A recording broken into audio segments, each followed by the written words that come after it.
ये जो video scandal आया है सेनेट के इलेक्शंस के हवाले से, पाकिस्तान तहरीक-ए-इंसाफ ने अब तक कितनी कलाबाजियां ली हैं। अब आप उस सोर्स का नाम बताएं कि ये ऐसी कौन सी सोर्स थी जो वीडियो दिखाने के लिए तैयार थी लेकिन वीडियो देने से इनकारी थी। तो फिर आइए फिर बैठ के इस गंदगी को साफ करते हैं, लेकिन सफाई करनी है तो फिर पूरी तरह करें। इन 20 लोगों को जिन्होंने ये पैसे लिए हैं, आपके मुताबिक इनको निशाने इबरत बनना चाहिए।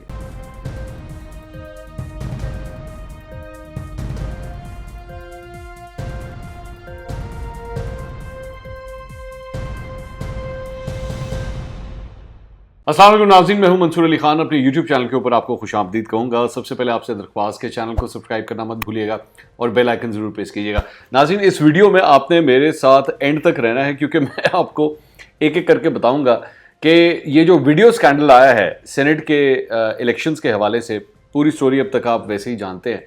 इसमें पाकिस्तान तहरीक-ए-इंसाफ ने अब तक कितनी कलाबाजियाँ ली हैं, कितनी दफ़ा इन्होंने अपना स्टांस चेंज किया है, ये मैं भी आपको एक एक करके प्रूफ करूँगा।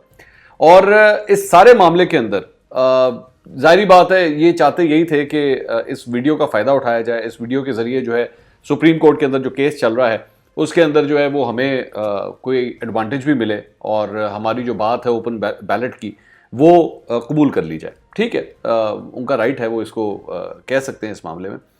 लेकिन इस सारी चीज़ के अंदर ये जो इतनी कलाबाजियाँ हैं, इसका जवाब कौन देगा? और इतने तजादाद हैं, इसका जवाब आखिर कौन देगा? और मैं भी आपको बताता हूं। आज वैसे भी एक्सपेक्टेड है कि जिस वक्त ये मैं वीलॉग रिकॉर्ड कर रहा हूं, एक्सपेक्टेड है कि आज इलेक्शन कमीशन ऑफ पाकिस्तान जो है वो सेनेट के इलेक्शंस का बाकायदा स्केड्यूल भी जारी करने वाला है। तो उससे पहले अगर ये चंद जरा सवालों के जवाब हो जाएं, ये जो तजादाद इतने आ रहे हैं इसके बारे में कुछ क्लियर हो जाए तो मेरे ख्याल में बहुत बेहतर है। सबसे पहले जरा माजी में चलें। माजी में मेरे कप्तान जो है वो 2018 में, अप्रैल 2018 में फरमाते हैं तकरीर करते हुए कि जनाब आए, मैं आपको उन लोगों को वो चैलेंज करते हुए कहते हैं, आए मैं आपको अपनी आंखों से दिखाता हूं कि आपने एक वीडियो के अंदर जो है वो किस तरह आप लोग नोट गिन रहे हैं और मैं आपको बताता हूं कि उसके अंदर क्या कुछ है। इसका मतलब क्या है? इसका मतलब ये है कि मेरे कप्तान के पास वो वीडियो मौजूद थी। ठीक है, और उन्होंने खुद ये सब कुछ देखा हुआ था। चलें, उसके बाद कल वो मीडिया से बातचीत करते हुए कहते हैं कि भाई मेरे पास तो वीडियो है ही नहीं। मैंने कब कहा मेरे पास वीडियो है? वीडियो अगर मेरे पास होती तो मैं कोर्ट में ना चला जाता। तो एक ये तजाद है सबसे बड़ी बात। और उसके बाद इमरान खान साहब के बाद जो है वो एक और जो तजाद आता है वो फिर आता है शिबली फराज साहब का।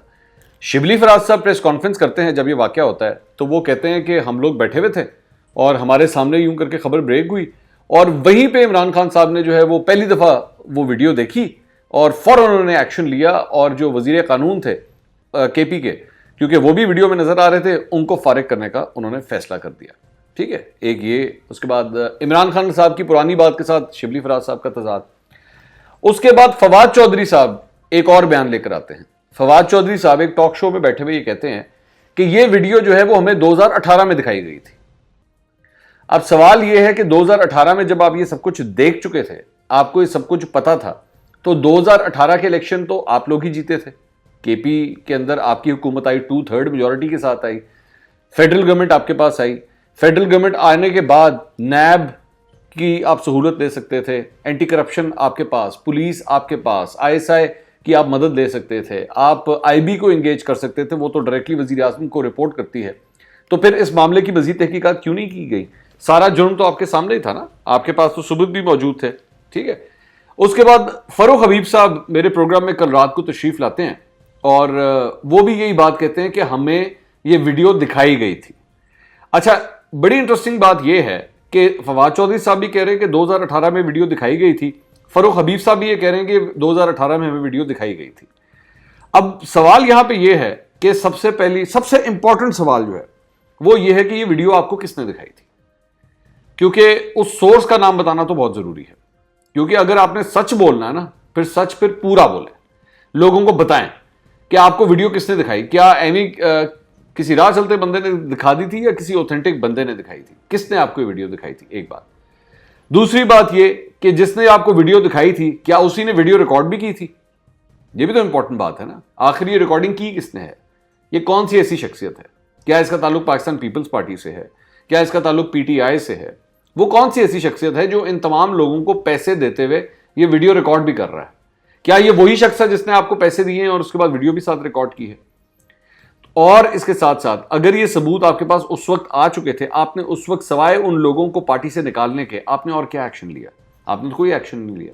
जब आपको पता लग चुका था कि पाकिस्तान के डेमोक्रेटिक सिस्टम के साथ एक खिलवाड़ किया गया है, पैसों के बदले जो है वो वोट बेचे गए हैं, आपको ये पूरी नॉलेज आ चुकी थी, इसके बावजूद आपने कोई एक्शन नहीं लिया। आपने क्यों एक्शन क्यों नहीं लिया? अब सवाल ये है कि जब इस सारी नॉलेज होते हुए भी अब आपके लोग जो हैं वो वीडियोस देख चुके हैं, ठीक है, आप खुद भी वो वीडियो देख चुके हैं, आपने खुद ये फरमा दिया है कि आपने वो वीडियो देखी है, तो इसके बावजूद आप इस पूरे सिस्टम को इसी तरह ही चलाते रहे। क्या वजह थी कि सेनेट के इलेक्शंस जो है ये इस वक्त ही जाके सब कुछ होना था? उसके बाद और मजीद आगे चले। अक्सर पुलिस के अंदर जाहिर बात है एक आम जो तहकीकात और तफ्तीश का जो तरीकाकार होता है, जब भी कोई चोर पकड़ा जाता है तो सबसे पहले उस चोर को जब फेंटा पड़ता है तो वो चोर से ये पूछा जाता है कि ये बताओ कि तुम्हारे सहूलतकार कौन थे, किस किस ने तुम्हें सपोर्ट किया है, तुम्हारी बैकिंग किस किस ने की है। अभी तक 2 बंदे जो सामने आ चुके हैं, जिसके अंदर उनसे जब सवाल किया गया तो 2 लोग जो हैं वो परवेज खटक का नाम ले रहे हैं। अब सवाल यहां पे ये आता है कि जब परवेज खटक इस सारे मामले के अंदर एक इतनी इंपॉर्टेंट पोजीशन संभाले हुए हैं, अभी तक परवेज खटक के खिलाफ क्या एक्शन लिया गया है? क्योंकि जाहिर बात है उसके बाद जब ये 20 लोगों के हवाले से इंक्वायरी भी की गई थी, जब उस वक्त भी ये इंक्वायरी किक स्टार्ट किस तरह हुई थी? जाहिर बात है कोई ना कोई वजह थी ना। आप लोगों ने ये वीडियो देखी होगी, आप लोगों ने सबूत देखे होंगे, जिसके बाद आपने कहा होगा जी ये 20 लोग हैं, इन 20 लोगों को हमने वहां से निकालना है। अच्छा किया आपने, बहुत अच्छा किया आपने निकाल दिया, लेकिन बगैर कौन सा ऐसा सबूत था जिसकी बुनियाद के ऊपर आपने ये सब कुछ कहा? आपको ये कोई ना कोई सबूत था ना। या तो फिर ये हुआ ये है कि आपको सिर्फ ये वीडियो दिखाई गई, दी नहीं गई। अब आप उस सोर्स का नाम बताएं कि ये ऐसी कौन सी सोर्स थी जो आपको वीडियो देने से इंकारी थी, वीडियो दिखाने के लिए तैयार थी लेकिन वीडियो देने से इंकारी थी। क्योंकि जाहिर बात है आपने खुद भी ये फरमाया इमरान खान साहब ने कि जनाब मैं तो खुद भी कोर्ट के अंदर गया हूं, अगर मेरे पास सबूत होते तो मैं वहां पे दे देता। आपने सबूत देख के सिर्फ जो है वो ये फैसला कर लिया, लेकिन सबूत आपके पास मौजूद नहीं थे, जिसकी वजह से कोर्ट के अंदर अब ये केस भी चल रहा है। एक बात। उसके बाद जिस तरह परवेज खटक साहब के बारे में बात हो रही है, वो लोग ये फरमा रहे हैं कि जनाब ये जो पेमेंट हुई है, ये पेमेंट तो हमें दरअसल में पार्टी की जानिब से की गई है। वो तो आपकी अपनी पार्टी के ऊपर ये इल्जाम लगा रहे हैं और वो ये कह रहे हैं कि ये पेमेंट जो है वो स्पीकर के घर पे हुई है, स्पीकर हाउस में हुई है। उस वक्त तो स्पीकर असद कैसर साहब थे। अब असद कैसर साहब इस वक्त जो है वो नेशनल असेंबली के स्पीकर बन चुके हैं। एक वफाकी वजीर दिफा है और एक जो है वो स्पीकर नेशनल असेंबली है।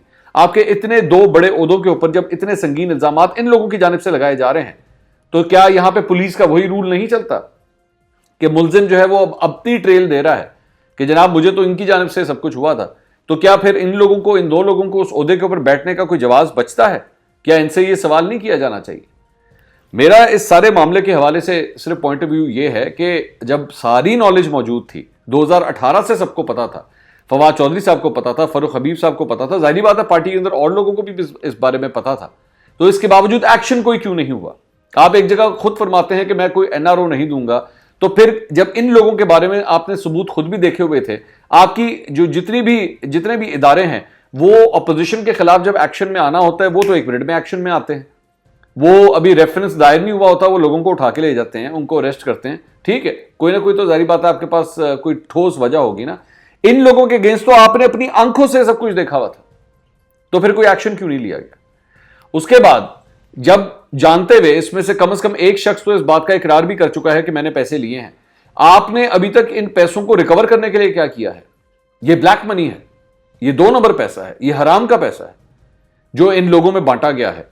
क्या बेहतर तरीका नहीं है कि इन लोगों को सबको उठा के जेल में डालें और जेल के अंदर जब इनका जिस्मानी रिमांड हो तो पुलिस इनसे सही तरह से तफ्तीश कराए ना, ताकि लोगों के नाम लें, बताएं ये लोग आजाद क्यों घूम रहे हैं अभी तक? आपने इस वीडियो से जो सियासी फायदा उठाना था, चलें वो तो आपने उठा लिया, लेकिन कानून तो पूरी तरह इंप्लीमेंट करें ना। कानून अगर हरकत में आएगा तो फिर सबके बाद नाम खुलने चाहिए। कौन सा वो शख्स था जिसने वीडियो बनाई, कौन सा वो शख्स था जिसने पैसे दिए, कौन कौन से वो लोग थे जिनके कहने के ऊपर पैसे लिए, किसने पैसे लिए, उसमें से 5 लोग तो सामने आ चुके हैं। लेकिन मामला अभी सिर्फ इतना नहीं है, अभी तो हमने सिर्फ टिप देखी है, इस टिप के नीचे तो पूरा का पूरा एक पहाड़ है। वो पहाड़ क्यों ना निकाला जाए? और 2018 के पूरे सेनेट के इलेक्शंस के ऊपर जो है जब उंगलियां उठ चुकी हैं, तो फिर पूरी तरह एक जुडिशल कमीशन जब तहकीकात क्यों ना करे? ब्रॉडशीट के लिए आप एक रुकनी एक पूरी कमीशन बनाते हैं जिसमें साबिक जज अजमत सईद साहब जो हैं वो इसकी पूरी तहकीकात कर रहे हैं, तो 2018 के इलेक्शंस के लिए भी एक जुडिशल कमीशन बनाएं। वो भी पूरी तरह तहकीकात करे। 7 चीफ जस्टिस के अंडर बेशक बना दें, वो पूरी तरह तहकीकात करें ना, इसका पता लगे।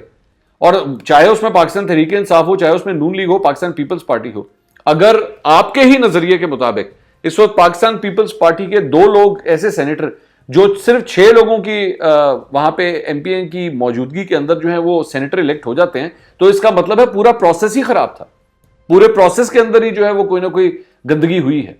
तो फिर आइए फिर बैठ के इस गंदगी को साफ करते हैं, लेकिन सफाई करनी है तो फिर पूरी तरह करें। सिर्फ ताने तशनों से और इस वीडियो को इस्तेमाल करने से कुछ काम नहीं बनेगा। इसकी पूरी तरह तहकीकात होनी चाहिए और आए फिर बड़े से बड़ा नाम इसके अंदर बेशक, चाहे पार्टी सरबराह हो, चाहे आपके साबिक चीफ मिनिस्टर हो, चाहे मौजूदा स्पीकर नेशनल असेंबली हो, सबके नाम फिर सामने आने चाहिए। तो ये चंद तजादात थे जो हमने सोचा आपके साथ जरूर शेयर कर दें। आज most probably election commission of Pakistan ने स्केड्यूल जारी कर देना है, लेकिन मैं जाती तौर पर मेरी अपनी जो जाती राय है वो ये है कि ओपन बैलेट के लिए ये जो शर्त रखी गई है, जो पाकिस्तान तहरीक इंसाफ चाहती है, मैं पूरी तरह इसको सपोर्ट करता हूं, ताकि एक दफा ये गंदगी साफ होनी चाहिए। उससे कोई फर्क नहीं पड़ता अगर 1-2 सीटें जो हैं वो इधर से उधर चली जाएं इस ओपन बैलेट की वजह से, बेशक ऑपोजिशन के हाथ से चली जाएं, कोई फर्क नहीं पड़ता, लेकिन कम से कम शफाफियत तो आए पूरे सिस्टम के अंदर। ये जो करोड़ों का सौदा होता है, ये जो अरबों की बोलियां लगती हैं, ये कहानी तो खत्म होनी चाहिए। लेकिन अगर सफाई करनी है तो फिर सही तरह करें और डट के करें और एक ही दफा करें, ताकि आइंदा कोई ऐसी जरूरत ना करे। इन 20 लोगों को जिन्होंने ये पैसे लिए हैं, आपके मुताबिक इनको निशाने इबरत बनना चाहिए कि वो जिस सेनेट के अंदर बैठते हैं वो किस हराम की कमाई लेके आके वहां पे बैठते हैं। इनको ऐसा इबरत का निशान बना दें कि ये क्या इनकी आने वाली नस्लें याद रखें कि हमारे खानदान के अंदर कोई ऐसा शख्स था जिसने हराम खाया था। और अगर इससे कम कुछ होता है तो फिर बात नहीं बनेगी। अगले व्लॉग में दोबारा मुलाकात होगी। अल्लाह हाफ़िज़।